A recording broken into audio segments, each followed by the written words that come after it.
Assalamualaikum warahmatullahi wabarakatuh. Perkenalkan, nama saya Nurvina Arsyanti dengan NIM 2019 1050101047, mahasiswa program studi Perencanaan Wilayah dan Kota, Fakultas Teknik Universitas Jember.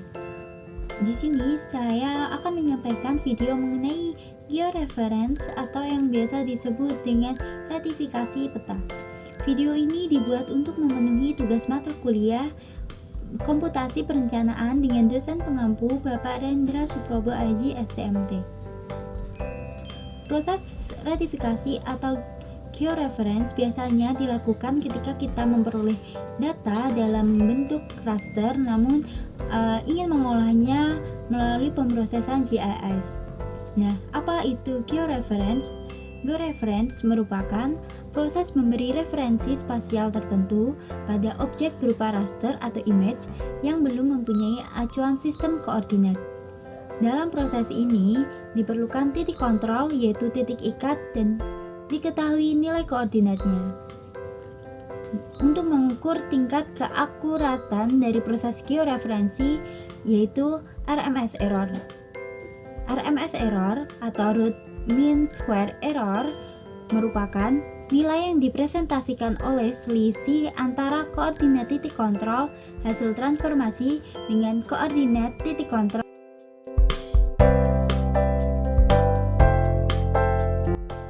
Berikut merupakan contoh dari peta yang akan kita ratifikasi atau georeferensi. Nah, peta yang kita gunakan merupakan peta mengenai land use dari wilayah studi makro Kecamatan Banyumanik yang berasal dari sumber Bapeda Kota Semarang. Nah, namun peta ini memiliki sedikit kekurangan, yaitu peta ini tidak mencantumkan sistem grid yang digunakan. Seharusnya peta ini mencantumkan sistem grid yang digunakan. Biasanya sistem grid yang digunakan dimuat di bawah skala. Sebagai contohnya seperti peta berikut. Peta bentuk lahan daerah istimewa Yogyakarta mencantumkan sistem grid yang digunakan, yaitu sistem grid universal transfer Mercator, atau biasa disingkat dengan UTM. Sistem grid sendiri memiliki dua jenis, yaitu UTM dan geografik. Pada sistem grid UTM memiliki satuan meter. Contohnya seperti ini. Angka-angka yang membatasi grid-grid ini memiliki satuan meter. Seperti halnya dengan peta yang akan kita gunakan nantinya. Nah, kemudian peta yang memiliki sistem grid geografik seperti berikut, yaitu dengan dilambangkan dengan derajat. Dalam penentuan sistem grid sendiri sebenarnya juga berkaitan dengan map projection atau proyeksi peta. Map projection sendiri merupakan cara untuk meratakan permukaan globe menjadi sebuah bidang untuk membuat peta.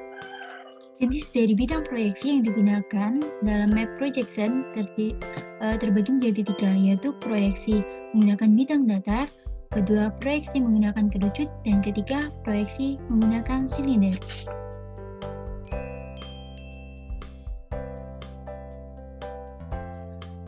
Dalam melakukan ratifikasi, sebenarnya ada beberapa cara, yaitu ratifikasi dengan titik koordinat, image by image dengan file SHP, dan image by image dengan data raster yang telah dikoreksi.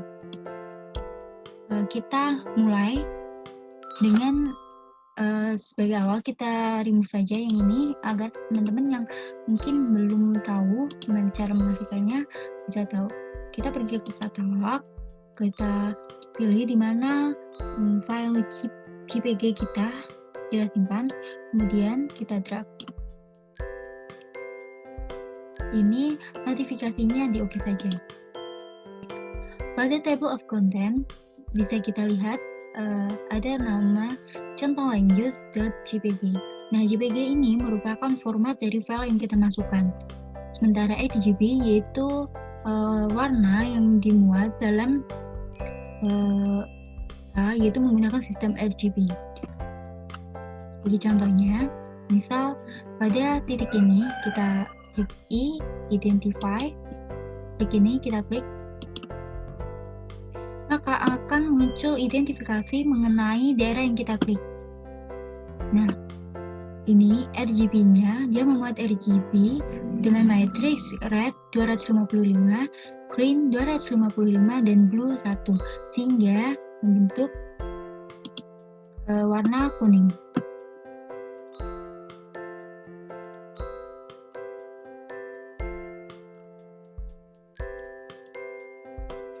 Kemudian, untuk melakukan retifikasi pada peta atau georeference, kita harus mengetahui dulu apa yang ada pada peta yang akan kita olah. Nah, karena peta yang akan kita olah memiliki titik koordinat X dan Y, sehingga kita melakukan georeferencing atau retifikasi menggunakan cara yang pertama, yaitu dengan titik koordinat. Untuk caranya, pertama, setelah kita masukkan peta, kita munculkan tools georeferencing. Caranya seperti biasa, klik pada bagian yang kosong, kemudian akan muncul seperti ini, kita klik georeferencing. Setelah itu,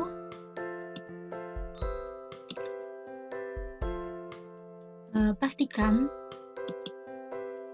tool auto adjust di nonaktifkan atau checklistnya kita hilangi. Mengapa hal ini dilakukan? Karena ketika kita mengaktifkan auto adjust tadi, ketika kita menandai satu titik, otomatis akan tertarik garis ke titik-titik yang lainnya. Nah, hal itu bisa saja mengakibatkan kurang detailnya koordinat X dan Y yang dimasukkan, sehingga memungkinkan terjadi kesalahan. Makanya harus kita matikan terlebih dahulu. Sebelum kita melakukan add control points, sebaiknya kita cek dulu pada kolom choose georeferencing layers, apakah sudah nama file yang kita masukkan. Jika sudah, maka langsung ke add control points. Nah, add control point ini sendiri berfungsi untuk menandai titik kontrol. Caranya kita zoom pada titik-titik yang kita anggap sebagai titik vital, minimal 4 titik. Kita zoom ini dilakukan agar titik yang kita peroleh merupakan titik yang seakurat mungkin.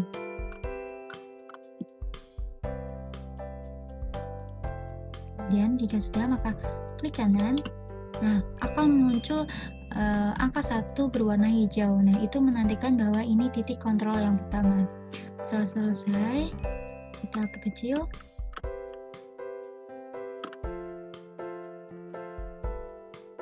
Kemudian klik kiri.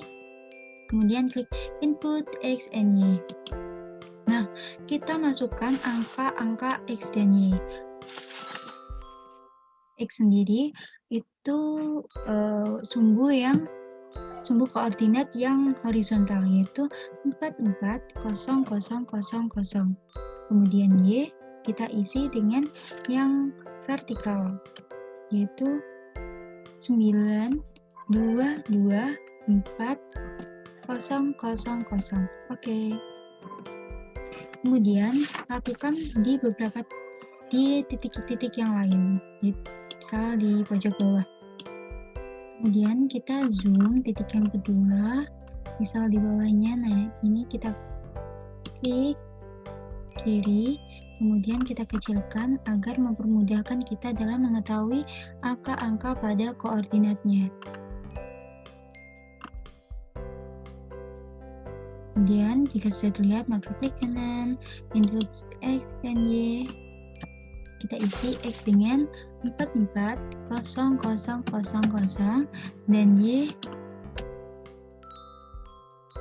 921,2000. Oke, kemudian kita beralih pada titik ketiga. Zoom. kemudian klik.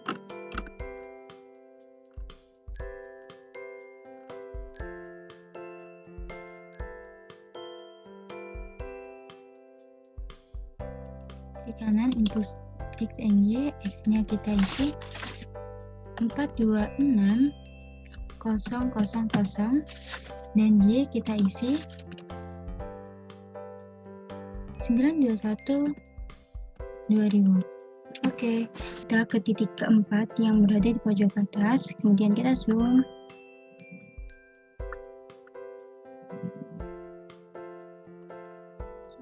Sampai mempermudahkan kita untuk mendeteksi titiknya.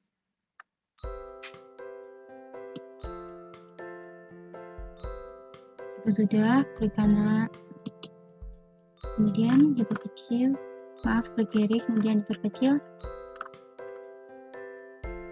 Klik kanan, input X dan Y.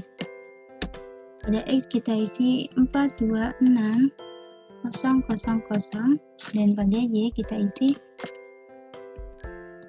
9224000.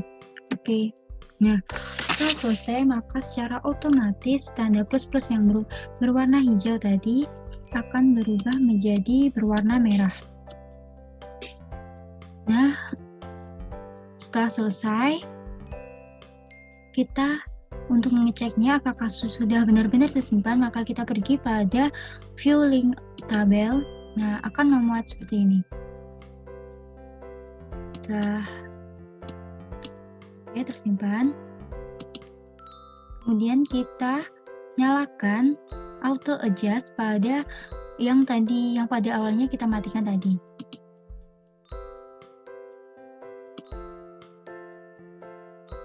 Oke, kita akan nyalakan kembali dengan checklist.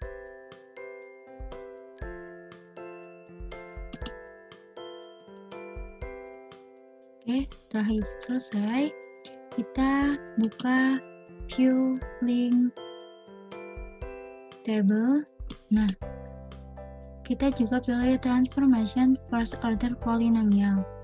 Nah, di sini terdapat total RMS error yang kita peroleh ketika kita melakukan poin-poin tadi, menandai pada titik kontrol tadi. Nah, RMS harus kurang dari sama dengan 1. Hasil perhitungan RMS semakin mendekati 0, maka semakin baik. Pernyataan tersebut saya peroleh dari jurnal. Kenapa RMS harus seminimal mungkin mendekati 0? Karena dalam RMS dengan jumlah yang besar dapat membawa kekacauan. Karena data yang kita ajukan dengan data lapangan tidak sesuai.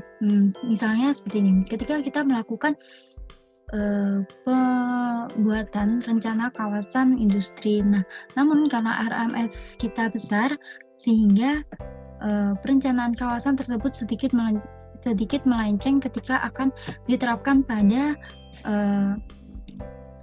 lapangan.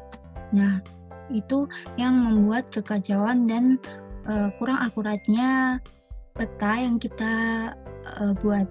Karena RMS error pada peta yang kita praktekkan ini 0,3, jadi kurang dari 1, jadi tidak apa-apa. Setelah selesai kita fix.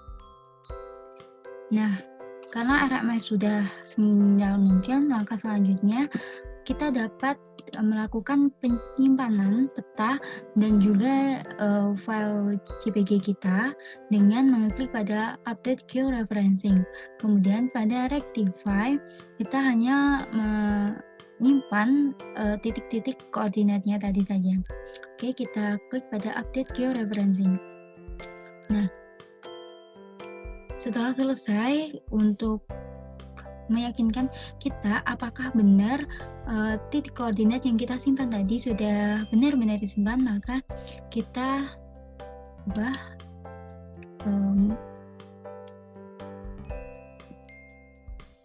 kemudian kita arahkan pada titik Nah, pada pojok bagian bawah tertera 44000 6, sekian dan Y-nya 9224082, sekian. Nah, berarti data yang telah kita input tadi sudah otomatis tersimpan. Sekian video dari saya, semoga bermanfaat. Wassalamualaikum warahmatullahi wabarakatuh.